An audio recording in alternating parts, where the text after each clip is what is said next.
오늘 우리에게 주시는 하나님의 말씀 두 곳을 봉독합니다. 구약의 말씀 이사야 35장 1절에서 10절까지, 신약의 말씀 마태복음 11장 1절에서 6절까지의 말씀입니다.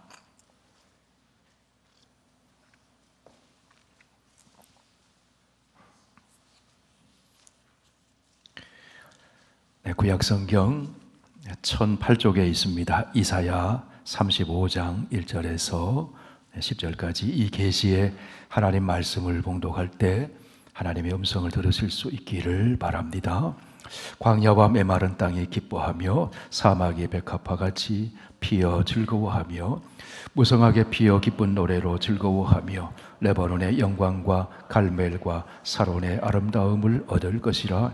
그것들이 여호와의 영광 곧 우리 하나님의 아름다움을 보리로다. 너희는 약한 손을 강하게 하며 떨리는 무릎을 굳게 하며 겁내는 자들에게 이르기를 굳세어라. 두려워하지 말라. 보라, 너희 하나님이 오사 보복하시며 갚아주실 것이라. 하나님이 오사 너희를 구하시리라 하라. 그때에 맹인의 눈이 밝을 것이며 못 듣는 사람의 귀가 열릴 것이며 그때에 저른 자는 사슴같이 뛸 것이며 말 못하는 자의 혀는 노래하리니 이런 광야에서 물이 솟겠고 사막에서 시내가 흐를 것입니다. 뜨거운 사막이 변하여 못이 될 것이며 메마른 땅이 변하여 원천이 될 것이며 승냥이에 눕던 곳에 풀과 갈대와 부들이 날 것이며 거기에 대로가 있어 거기를 거룩한 길이라 일컫는 바 되리니 깨끗하지 못한 자는 지나가지 못하겠고 오직 구속함을 입은 자들을 위하여 있게 될 것이라. 우매한 맹인은 그 길로 다니지 못할 것이며 거기에는 사자가 없고 사나운 짐승이 그리로 올라가지 아니하므로 그것을 만나지 못하겠고 오직 구속함을 받은 자만 그리로 행할 것이며 여호와의 속량함을 받은 자들이 돌아오되 노래하며 시온에 이르러 그들의 머리 위에 영영한 희락을 띠고 기쁨과 즐거움을 얻으리니 슬픔과 탄식이 사라지리로다. 아멘. 신약성경 16쪽입니다. 마태복음 11장 1절에서 6절까지 말씀을 봉독합니다. 예수께서 12제자에게 명하기를 마치시고 이에 그들의 여러 동네에서 가르치시며 전도하시려고 거기를 떠나가시니라. 요한이 옥에서 그리스도께서 하신 일을 듣고 제자들을 보내어 예수께 여짜오되 오실 그이가 당신이오니까 우리가 다른 일을 기다리오리까. 예수께서 대답하여 이르시되 너희가 가서 듣고 보는 것을 요한에게 알리되 맹인이 보며 못 걷는 사람이 걸으며 나병 환자가 깨끗함을 받으며 못 듣는 자가 들으며 죽은 자가 살아나며 가난한 자에게 복음이 전파된다 하라. 누구든지 나로 말미암아 실족하지 아니하는 자는 복이 있도다 하시니라. 아멘. 천지를 창조하신 하나님, 천지를 창조하신 하나님 말씀에 귀를 기울입니다. 말씀을 듣는 우리의 삶이 새롭게 창조되어 하나님을 기쁘시게 하고 하나님이 누리게 하시는 분복을 누리며 우리의 삶에 기쁨과 평화가 충만하게 하여 주옵소서. 예수님 이름으로 기도하옵나이다. 아멘. 네, 그리스도가 오시는 대림절을 지나고 있습니다. 대림절은 죄와 문제와 고통으로 가득한 세상에서 사랑과 생명으로 통치하심으로 평화를 가져다 주시는 그 하나님의 임재를 기다리는 기간입니다. 성도 여러분, 우리가 기억할 것은 우리의 삶에는 언제나 고난이 있습니다. 그렇지만 그 고난은 영원히 지속되지 않는다 하는 사실입니다. 우리의 삶이 힘든 것은 마치 내게 닥친 이 고난이 영원히 지속될 것 같아 보이기 때문에 그렇습니다. 그러나 여러분, 고난은 영원히 지속되지 않습니다. 영원히 지속되는 것이 있습니다. 하나님의 사랑입니다. 끊이지 않는 하나님의 은총입니다. 사도 바울은 말합니다. 생각하건대 현재의 고난은 장차 우리에게 나타날 영광과 비교할 수 없도다. 그리스도께서 오신다는 것은 하나님이 우리의 삶에 관심을 기울이고 우리의 삶에 찾아오신다는 것을 의미합니다. 그리스도가 오시는 그날이 되면 고난은 즐거움으로 바꿔지게 될 것입니다. 시편 30편에서 말씀합니다. 주께서 나의 슬픔이 변하여 내게 춤이 되게 하시며 나의 베옷을 벗기고 기쁨으로 띄우셨나이다. 오시는 하나님, 오시는 그리스도를 만날 소망으로 가득 찬 절기가 대림절입니다. 이 대림절에 주님 만날 소망이 저와 여러분의 심령 가운데 가득하기를 축복합니다. 여러분, 우리에게로 오시는 하나님은 어떤 분이십니까? 오시는 하나님은 세상의 그 어떤 피조물보다도 크신 창조주 하나님이십니다. 오시는 하나님은 이 세상의 그 어떤 강대국보다도 강하신 하나님이십니다. 오시는 하나님은 온 세상을 통치하시는 하나님이십니다. 오시는 하나님은 죄와 죽음에서 우리를 구원해 주시는 하나님이십니다. 오시는 하나님은 우리를 평강의 길로 인도해 주시는 하나님이십니다. 그날이 되면 그 하나님이 우리의 삶의 자리에 찾아오십니다. 기독교가 아닌 세상의 모든 타종교의 신은 인간에게 찾아오는 신이 아니라 인간이 찾아가는 신입니다. 노력을 통해서, 수행을 통해서, 선행을 통해서, 종교적인 행위를 통해서 인간이 신을 찾아가는 겁니다. 그런데 여러분은 그들이 찾고 찾아도 찾을 수가 없어요. 왜냐하면 허상이기 때문에 그래요. 우상이기 때문에 그래요. 그렇기 때문에 절망할 수밖에 없습니다. 그러나 여러분, 참 신이신 우리 하나님, 주권자 하나님, 창조주 하나님, 구원의 주 하나님은 초월해서 은혜로 우리에게 오시는 하나님이십니다. 영원 속에 계신 하나님이 시간의 제약 속에 있는 우리에게 찾아오십니다. 초월하신 하나님이 고난의 현실 속에서 살아가는 우리에게 찾아오셔서 임마누엘, 우리와 항상 함께 하십니다. 하나님은 임마누엘 하나님이세요. 바로 그분이 말씀이 육신이 되어 우리 가운데 오시는 하나님, 예수 그리스도이십니다. 그날이 되면 그리스도께서 우리에게로 오십니다. 성도 여러분, 그리스도가 우리의 삶에 찾아오면 어떤 일이 일어날까요? 여기 그리스도, 이 크리스토스는 일반 명사로 쓰이면 하나님이 쓰시는 종을 의미합니다. 기름 부음 받은 자. 구약시대의 왕과 선지자와 제사장들이 기름 부음을 받아서 하나님의 종으로 쓰임을 받았습니다. 교회 직분을 세울 때도 기름 부음을 받습니다. 안수를 통해서 하나님이 쓰시는 종을 의미하는 겁니다. 그런데 이 그리스도 메시아가 고유명사로 쓰이면 종말에 오시는 구원의 주, 유일한 구원의 주 메시아를 지칭하는 거예요. 한 분밖에 없습니다. 예수 그리스도. 구원의 주 그리스도가 이 땅에 오시면 이 세상에는 어떤 일이 일어날까요? 그리스도가 오시면 하나님이 창조하신 창조 세계의 질서가 회복돼요. 평화의 세상이 이루어집니다. 죽음의 땅과 같은 황무지에 생명이 살아납니다. 황무지처럼 메마른 인생에 생기가 솟아납니다. 그러면 그리스도로 오시는 분은 어떤 분이시냐 하는 겁니다.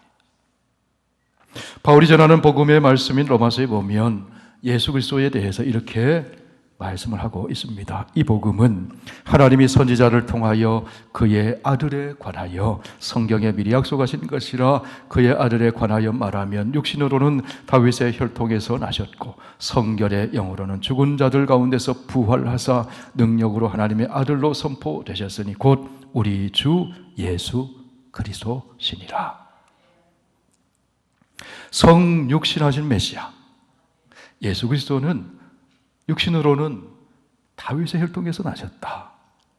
십자가에서 죽으시고 부활하신 그분이 온 우주의 왕이신 하나님의 통치 대권을 위임받아 하나님의 아들로 등극하셨다. 하나님의 아들은 하나님을 나타내는 겁니다. 바로 하나님이심을 나타내는 거예요. 신약성경 로마서에서 그렇게 말씀을 합니다. 그리스도의 오심을 예언하는 구약의 말씀 이사야 11장에 보면 이렇게 말씀합니다. 이새의 줄기에서 한 싹이 나며 그 뿌리에서 한 가지가 나서 결실할 것이요.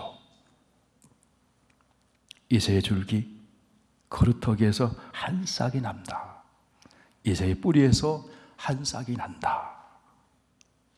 여러분, 이새가 어떤 인물입니까? 이새가 다윗의 아버지잖아요.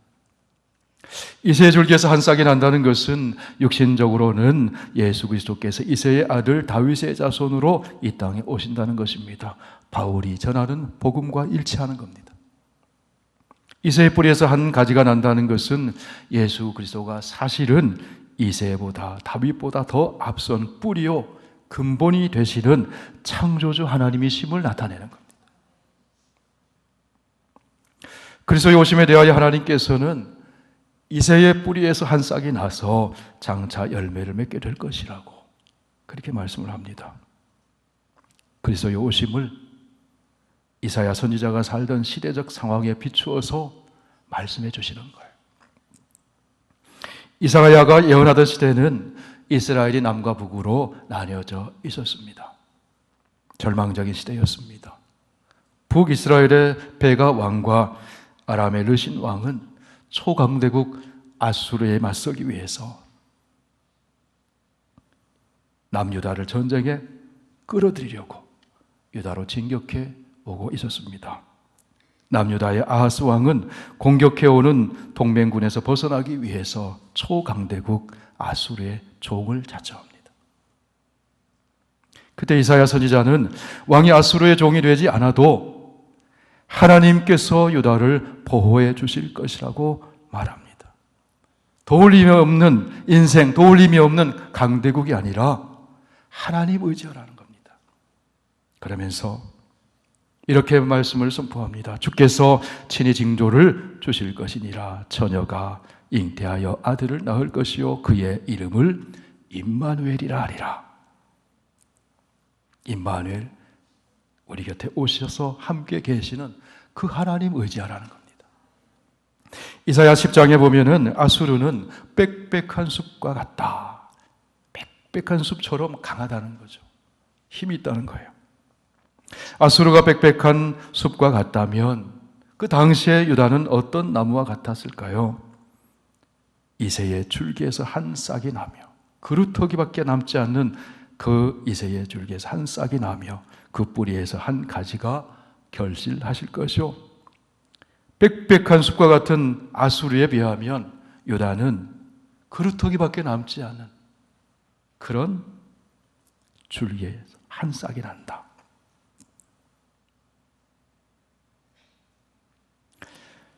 황폐한 땅에서 밤나무와 상수리 나무가 배임을 당하여도 그 그루터기는 남아있을 것 같이, 남아있는 것 같이 거룩한 씨가 이 땅에 그루터기니라. 소명을 받은 이사야에게 하나님이 그렇게 말씀해 주세요. 그루터기밖에 남지 않는 황폐한 땅과 같은 그 시대의 상황 속에서 이사야를 하나님이 부르셨어요. 하나님의 종으로 쓰십니다. 그런 이새의 줄기 같은 그루터기 같은 곳에 한 싹이 난다. 거기에 꽃이 피고 열매를 맺게 될 것이다.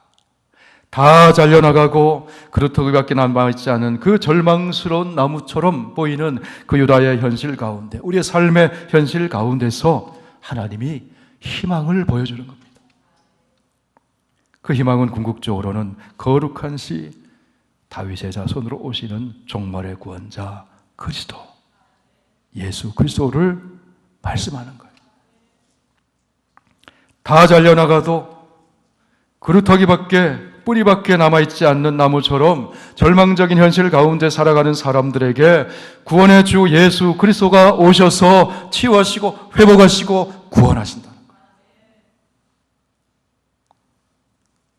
자, 그러면 이새의 그루터기에서 다윗의 자손으로 오시는 메시아, 그분은 어떤 분이신가? 이사야 11장 2절에서 이렇게 말씀합니다. 우리 함께 읽습니다. 그의 위에 여호와의 영 곧 지혜와 총명의 영이요 모략과 재능의 영이요 지식과 여호와를 경외하는 영이 강림하시리니. 이새의 뿌리에서 난 작은 싹 작은 가지 같은, 인간의 눈으로 보잘것없고 연약하기 그지없는 가지와 같은 그리스도. 연약한 아기의 모습으로 오시는 그리스도. 그 예수님 위에 하나님의 영이 임한다는 것. 창조의 영, 생명의 영, 사랑의 영, 지혜와 총명의 영이 임한다는 겁니다. 그러면 여러분, 하나님의 영으로 충만하신 그리스도가 오시면 어떤 일을 행하실까요? 이사야 11장 3절 이하에 이렇게 말씀합니다. 같이 읽습니다. 그가 여호와를 경외함으로 즐거움을 삼을 것이며 그의 눈에 보이는 대로 심판하지 아니하며 그의 귀에 들리는 대로 판단하지 아니하며 공의로 가난한 자를 심판하며 정직으로 세상의 겸손한 자를 판단할 것이며 그의 입에 막대기로 세상을 치며 그의 입술의 기운으로 악인을 죽일 것이며 공의로 그의 허리띠를 삼으며 성실로 그의 몸의 띠를 삼으리라. 하나님의 영이 이새 줄기에서 나신 다윗의 자손 그리스도 예수에게 강림하시면 하나님을 경외함으로 즐거움을 삼고 겉모양으로 판단하지 않고 공의와 정직으로 판단하고 겸손한 자를 판단하시고 성실하시다는 거예요. 여러분, 이것이 그리스도를 따라가는 우리 크리스찬들이 붙잡아야 할 가치인 줄 믿습니다. 공의와 정직과 겸손과 성실함. 주의 영이 임하면 그렇다는 거예요. 그렇게 사시기를 축원합니다. 그리스도이신 예수님이 오시면 또 어떤 일이 일어나게 될까요? 이사야 11장 9절에서 말씀합니다. 내 거룩한 산 모든 곳에서 해됨도 없고 상함도 없을 것이니 이는 물이 바다를 덮음같이 여호와를 아는 지식이 세상에 충만할 것임이라. 예수 그리스도께서 오시면 물이 바다를 덮음처럼 하나님을 아는 지식이 세상에 충만하게 될 것이다. 여러분, 진짜 하나님을 알기 위해서는 누구를 만나야 됩니까? 예수 그리스도를 만나야 돼요. 아버지의 독생하신 품에서 나신 예수 그리스도를 만나야 돼요. 구약의 예언들은 그림자라고 한다면 신약에서 증언되는 예수님은 실체입니다. 그러므로 예수님을 만나야 하나님을 아는 거예요. 예수님을 보면 하나님을 보는 겁니다. 예수님 친히 말씀하십니다. 나를 본 자는 아버지를 보았느니라. 나와 아버지는 하나이니라. 예수님의 음성을 들으면 하나님의 음성을 듣는 겁니다. 예수님이 하나님을 온전하게 보여주시는 성육신 하신 하나님이시기 때문에 그렇죠. 그날이 되면, 그래서 우리 주 예수님이 오시면 하나님을 아는 지식이 온 세상에 충만하게 될 거예요. 여러분, 예수님이 이 땅에 왜 오셨습니까? 죄인들을 구원하시기 위해서 오신 거예요.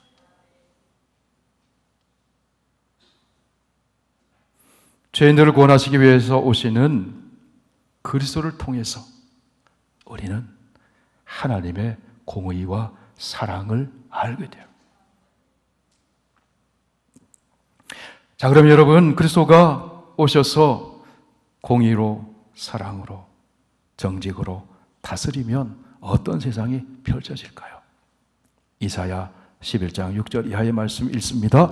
그때에 이리가 어린 양과 함께 살며 표범이 어린 염소와 함께 누우며 송아지와 어린 사자와 살진 짐승이 함께 있어 어린 아이에게 끌리며 암소와 곰이 함께 먹으며 그것들의 새끼가 함께 엎드리며 사자가 소처럼 풀을 먹을 것이며 젖 먹는 아이가 독사의 구멍에서 장난하며 젖된 어린 아이가 독사의 굴에 손을 내을 것이라. 무슨 말이에요? 평화가 도래한다.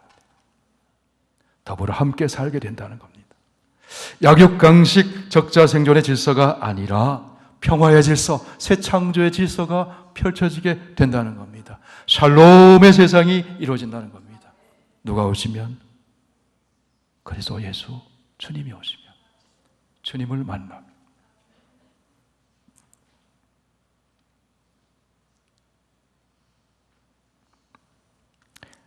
여러분 여기 보면은요, 표범이 어린 염소와 함께 누우며 불가능한 일이잖아요.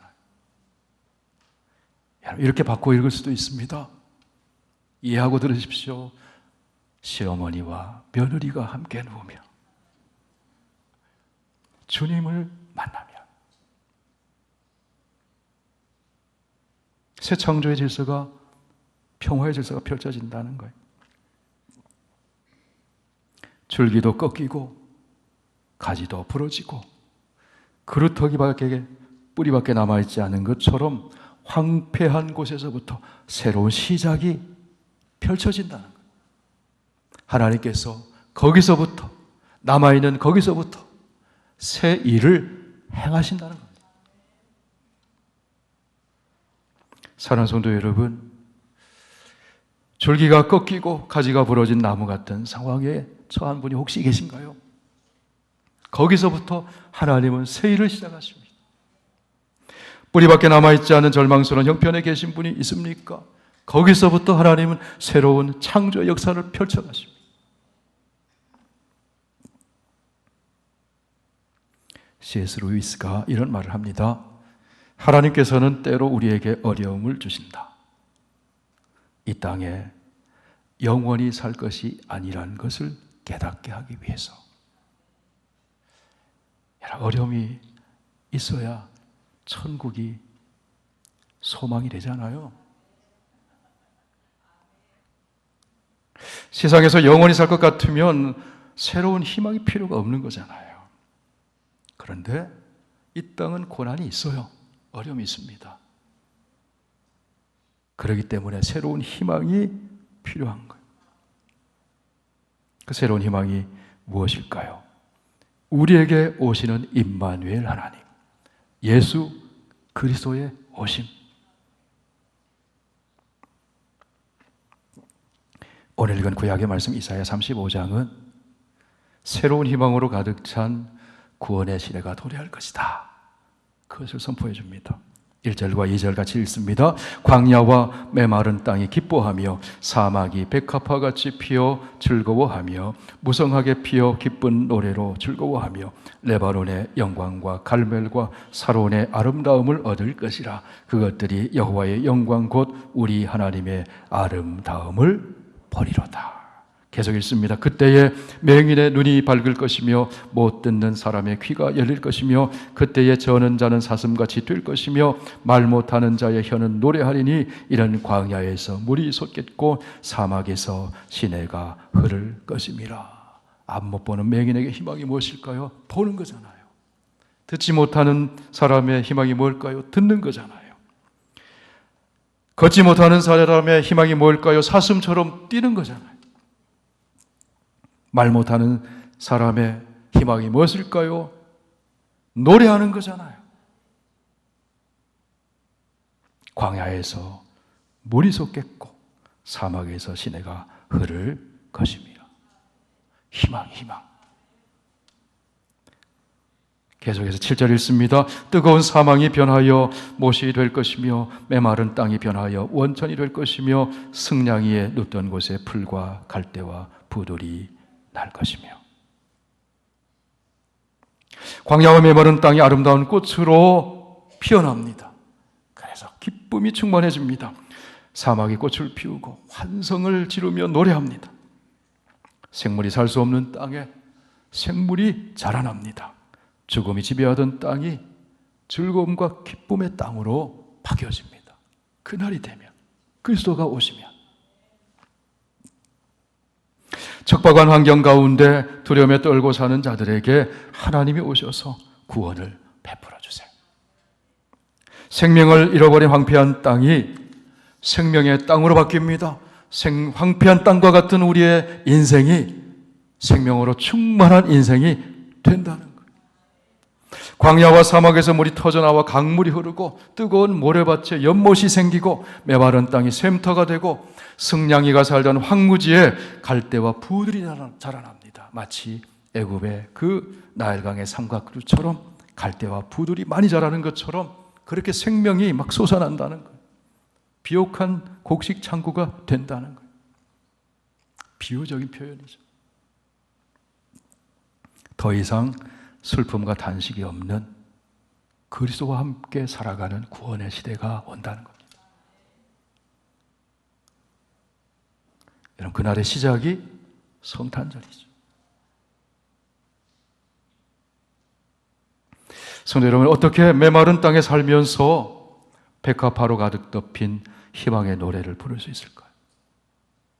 어떻게 광야에서 물이 솟고 사막에서 시내가 흐르고 맹인의 눈이 밝아지고 귀먹은 자의 귀가 열릴 수 있을까요? 그리스도가 오시면, 그리스도의 복음이 들어가면 영적인 눈이 열려집니다. 말이 바뀌어져요. 천국의 언어로 바뀌어집니다. 질병의 고통에서 해방됩니다.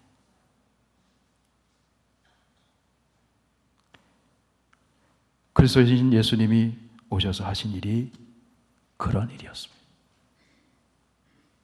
인생의 나무가 부러진 사람에게 오셔서 회복시켜 주세요. 싹이 나게 하세요. 줄기가 뻗어나게 하세요. 꽃이 피게 하세요. 새로운 열매를 맺게 하세요. 성령의 열매를 맺게 하세요. 우리 예수님은 인생이 꺾여버린 채 그루터기밖에 남지 않은 바디메오, 앞을 보지 못하는 바디메오의 눈을 뜨게 해주시잖아요. 듣지 못하는 사람에게 에바다, 열려라. 혀가 풀어져요. 찬송 못하던 입술이 하나님을 찬양합니다. 여러분, 우리가 그랬잖아요. 우리의 사전에 찬송이 없었잖아요. 예수님 만나기 전에. 그런데 우리의 혀가 풀어졌어요. 천국의 언어를 말하고 천국의 노래를 부르잖아요. 오늘도 불렀잖아요. 할렐루야. 그리스도가 오셔서 그렇게 만들어주신 거죠. 온 몸에 나병이 들어 절망의 동굴에 갇혀 사는 사람이 생명의 주님이 터치하셨습니다. 아무도 만져주지 않았는데 주님이 만져주니까 나병이 옮은 것이 아니라 주님 안에 있는 생명이 옮겨갔어요. 치유됐습니다. 그 인생에 새싹이 났습니다. 하나뿐이 없는 아들이 죽었다고 절망 속에 울부짖고 슬퍼하는 나인성 과부의 아들을 살리시잖아요. 죽은 지 나흘 된 무덤 속의 나사로를 살리시잖아요.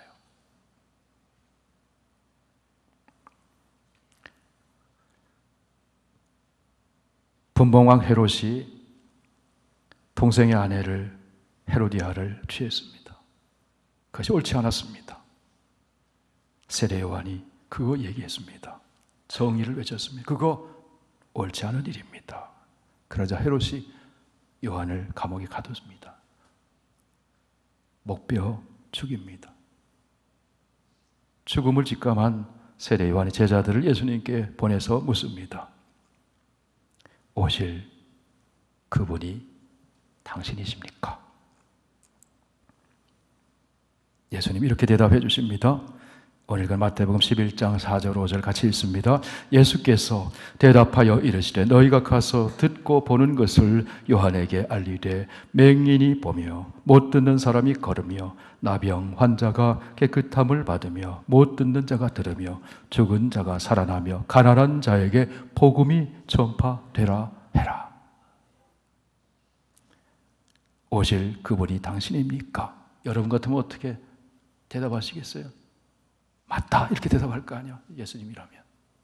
그렇게 대답하지 않으시고 그리스도께서 행하시는 그 일을 말씀하세요. 주님이 그 일을 하셨다는 거죠. 새 창조의 사역을 펼치신 일을, 그걸 말씀하신 거예요.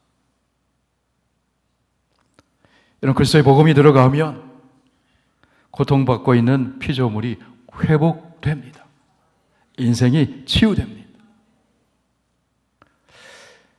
오늘 구약의 말씀 이사야 35장 5절 6절에서 말씀합니다. 다시 한번 봅니다. 그때에 맹인의 눈이 밝을 것이며 못 듣는 사람의 귀가 열릴 것이며 그때에 저는 자는 사슴같이 될 것이며 말 못하는 자의 혀는 노래하리니 이는 광야에서 물이 솟겠고 사막에서 새 시내가 흐를 것임이라. 누가 오면, 그리스도가 오시면, 세례 요한이 묻습니다.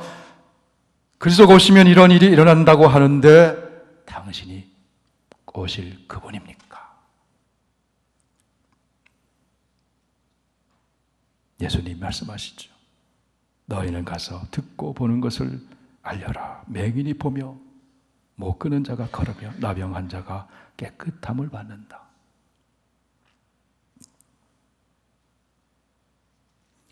하나님이 없는 인생은 황폐해집니다.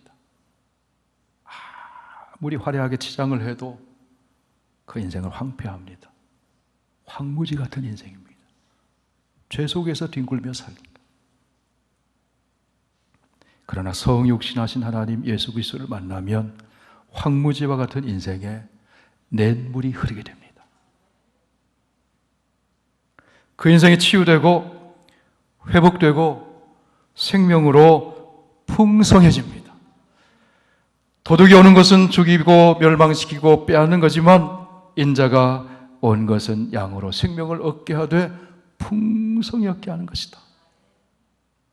황무지와 같은 인생에 풍성한 생명이 흐르는 거예요.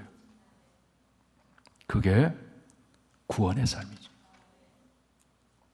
성도 여러분, 우리가 살아가는 이 세상은 전쟁터와도 같아요.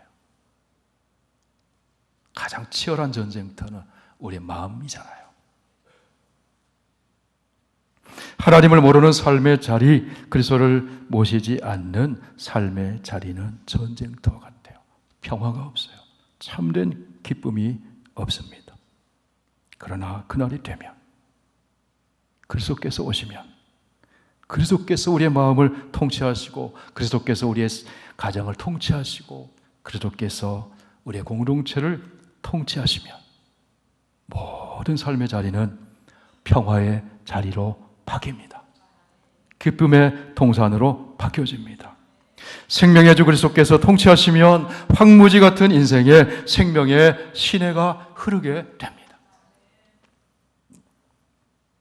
그때에 맹인의 눈이 밝을 것이며 못 듣는 사람의 귀가 열릴 것이며 그때에 저는 자는 사슴같이 뛸 것이며 말 못하는 자의 혀는 노래하리니 이는 광야에서 물이 솟겠고 사막에서 시내가 흐를 것입니다.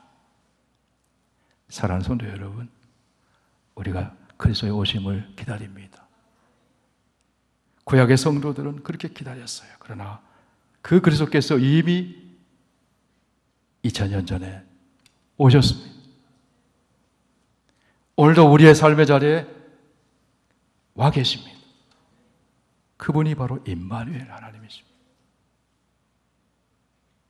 그분이 저와 여러분의 삶을 다스리게 되시기를 축원합니다. 그리하여 저와 여러분의 삶의 자리에 평화와 기쁨이 가득하고 황폐한 땅처럼 그런 어려운 상황 속에서도 백화파처럼 피어올라서 즐거워하고 기쁨의 노래를 부르는 저와 여러분 다 되시길 축원합니다.